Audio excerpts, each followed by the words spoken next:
বরফের রাজ্য সিকিমে। ভারতের উত্তর পূর্বাঞ্চলীয় এই রাজ্য এশিয়ার অন্য সব পর্যটন এলাকার চেয়ে একদম আলাদা। সূর্য, পাহাড়, ঝর্ণা, লেক আর শীতল পরশ পেতে প্রতি বছর লাখ লাখ পর্যটক ছুটে যাচ্ছেন সিকিমে। চীন, নেপাল আর ভুটানের সীমান্তে অবস্থিত সিকিম পর্যটকদের কাছে যেন এক অচিনপুরী দেশ। সিকিমের সৌন্দর্য দেখতে যোগ দিয়েছিলাম ঢাকার বিজয়ের পদযাত্রা নামের একটি টিমের সঙ্গে। আমরা মোট 16 জন ছিলাম। শিলিগুড়ি শহরে এক রাত কাটিয়ে পরদিন ভোরে রওনা হলাম সিকিমের রাজধানী গ্যাংটকের উদ্দেশ্যে। আগে থেকেই এজেন্সির গাড়ি ঠিক করা ছিল। কুয়াশার মধ্য দিয়ে পাহাড়ি রাস্তা ধরে এগোতে থাকলাম। পাহাড়ি বাঁক আর খাড়া রাস্তা, পথের দুই পাশে কিংবা বিভিন্ন উপত্যকায় দালান কোঠার নান্দনিক কারুকার্য দৃষ্টি আটকে দেয়। সিকিমে ঢোকার পথে র্যাংপো চেকপোস্ট। শিলিগুড়ি শহর থেকে দূরত্ব ৭৬ কিলোমিটার। গাড়িতে যেতে প্রায় ২.৫ ঘন্টার মতো লাগে। এটি সিকিমের প্রবেশদ্বার। পর্যটকদের সিকিম ভ্রমণের অনুমতি নিতে হয় এখান থেকে। কতদিন থাকবেন, কোথায় ঘুরবেন, কোথা থেকে এসেছেন, সব তথ্য থাকবে সিকিমের রাজ্য সরকারের কাছে। র্যাংপো থেকে প্রাথমিক অনুমতি পত্রের ফর্ম পূরণ করতে হয়। পাসপোর্ট ও ভিসার 20 সেট ফটোকপি সঙ্গে রেখেছিলাম। কারণ সিকিমে যেখানেই ঘুরবেন প্রতিটি জায়গায় প্রবেশের জন্য আপনাকে আলাদা আলাদা অনুমতি নিতে হবে। গ্যাংটকে পৌঁছতে বিকেল প্রায় 5টা বেজে গেল। শহরে নামতেই শীত জেঁকে ধরলো। এখানে যেদিকেই তাকাবেন শুধুই মেঘ আর পাহাড়ের সারি। আমাদের হোটেল যেখানে, সেটি এমজি মার্কেট নামে পরিচিত। সমুদ্রপৃষ্ঠ থেকে প্রায় ৪,৫০০ ফুট উপরে এই শহর। ভারতের জাতির জনক মহাত্মা গান্ধীর নামে করা হয়েছে এই মার্কেটটি। ছবির মতো করে সাজানো গোছানো শহর। কোলাহলহীন, নেই যানজট কিংবা ময়লা আবর্জনা।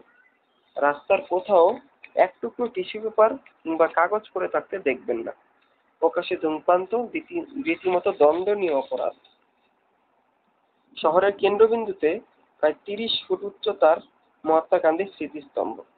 রাস্তার মাঝে আইল্যান্ডের দুই ধার দিয়ে পর্যটকদের জন্য বসার ব্যবস্থা আছে।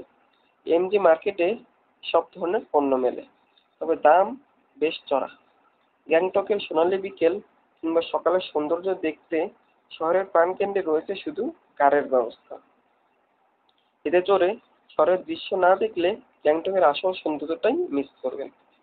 পাহাড়ের মাঝে মাঝে নান্দনিক কারুকার্যের স্থাপনা, সাপের মতো পেঁচিয়ে উপরে ওঠা খাড়া রাস্তা আর সবুজের ফাঁকে লাল হলুদ রঙের বিল্ডিংগুলো যেন রূপকথার রাজ্যের মতো। এরই মধ্যে নেমে এলো রাতের অন্ধকার। রাতের দৃশ্যটা বেশ উপভোগ্য। আধার নামতেই পাহাড়ের গায়ে লাল, নীল, হলুদ আলোর সমারোহ। পরবর্তী গন্তব্য নর্থ সিকিমের লাচুং। এখানে আছে বিশাল বরফের আস্তরণ, স্নোফল আর হিমালয়ের পাদদেশ দেখার সুবর্ণ সুযোগ। সেখান থেকে কাঞ্চনজঙ্ঘার অপূর্ব দৃশ্য অবলোকন করা যায়। পরদিন দুপুরে লাচুং এর উদ্দেশ্যে রওনা দিলাম।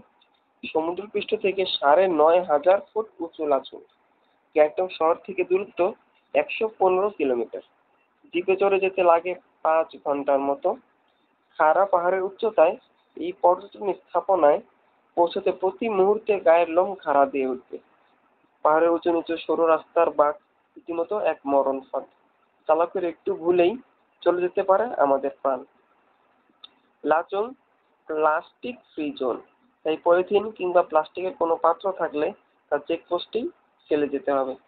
সিকিমের আইন কানুন ভারতের যে কোনো আইন কানুন থেকে খুবই কড়া। ভুল হলেই গুনতে হবে বড় অঙ্কের জরিমানা। লাচুং যেতে হলে সংশ্লিষ্ট কর্তৃপক্ষের কাছ থেকে আগেই অনুমতি নিয়ে যেতে হয়। লাচুং এর দূর পাহাড়ের গা বেয়ে নেমে আসে ঝর্ণা। সূর্যের আলোক রশ্মিতে সূর্য পাহাড়ের মোহনীয় দৃশ্য নিজের চোখে বিশ্বাস করতে পারবেন না। শেষ বিকেলে সূর্যরশ্মি একেবারে হীরার খনির মতো দেখায়। পথে যেতে যেতে অমিতাভ বচ্চনের ওয়াটারফল, ছোট বড় পাহাড়ের ঝর্ণা সহ নানা দৃশ্য দেখে মন জুড়াবে। লাচুং এ পৌঁছে প্রেমা মাউন্টেন হোটেলে রাত যাপন করলাম। হোটেলের চারদিকে বরফে ঢাকা। হোটেল ছাদে কিংবা রুমের পাশে তুষারপাতের কারণে ততক্ষণে বরফ জমাট বাড়তে শুরু করেছে। তাপমাত্রা 12°C। প্রতি মুহূর্তে যেন জমে যাচ্ছি। রাতের খাবার শেষে রেলের জানলার পর্দা সরাতেই পাহাড়ের গায়ে পূর্ণিমার চাঁদের লুকোচুরি। লাচুং থেকে ইয়াংথামের দূরত্ব মাত্র 25 কিলোমিটার। 11,800 ফুট উচ্চতায় অবস্থিত এই ইয়ামথাং উপত্যকা শীতকালে পুরোপুরি শ্বেত-শুভ্র বরফ চাদরে মোড়ানো থাকে। বাকি সময় লাল নীল ফুল আর সবুজ ঘাসের কার্পেটে মোড়ানো।